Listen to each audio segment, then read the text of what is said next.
Is it go? It's going hush.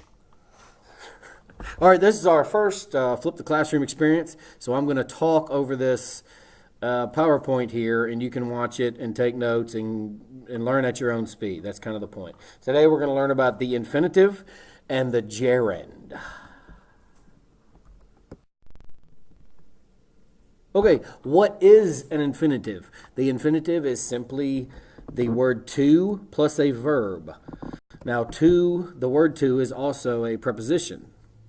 The way it's used in these two different phrases is to plus a verb is an infinitive, to plus a noun is a prepositional phrase.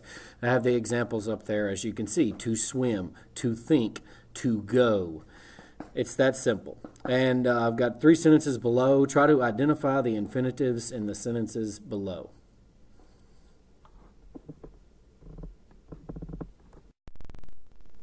Okay, one old archaic rule that they used to teach a long time ago in the old schoolhouses is to never, ever, ever split an infinitive. This is an old rule that is really outdated. People don't really teach it anymore. Can't even talk. And you'll never hear me say, I don't care if you split an infinitive. Okay, it's been done over and over. And at the beginning of Star Trek, that was a show on for 20 years or however long, they said at the beginning of every episode, to boldly go where no man has gone before. Well, that's a split infinitive, and if it's okay for Star Trek, it's okay for me.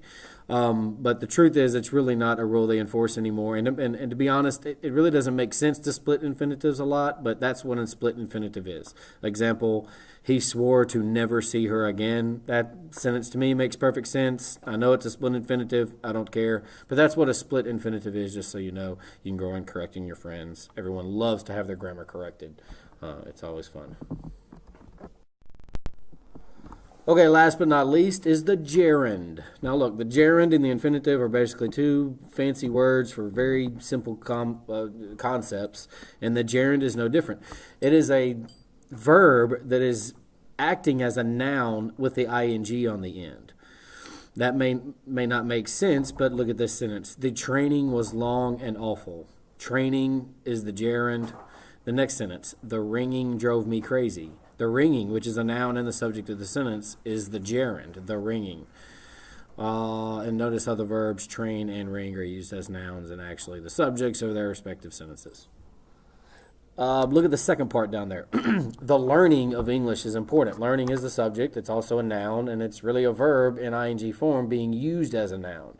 I can't stop this feeling. I think that's a song, right? Isn't that, what's his name? Justin Timberlake? Something like that. A feeling is often a noun, but it's a gerund. Now look at that bottom sentence. See if you can notice the infinitive and the gerund in that bottom sentence.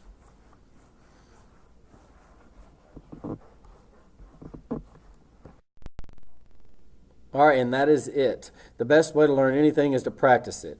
So we're going to do practice in class tomorrow. You can show up with some basic knowledge of it so I don't have to teach it in class. But practice tonight at home. Practice making a sentence with a couple infinitives in it. Practice making a sentence with an infinitive and a prepositional phrase with the word to so you understand the difference. Practice making sentences with gerunds. Practice making sentences with gerunds and infinitives. It's the best way to learn this. All right, that's it for the first Flip the Classroom experience. Hope it was awesome. Okay, see you later. Stay out of trouble. Bye.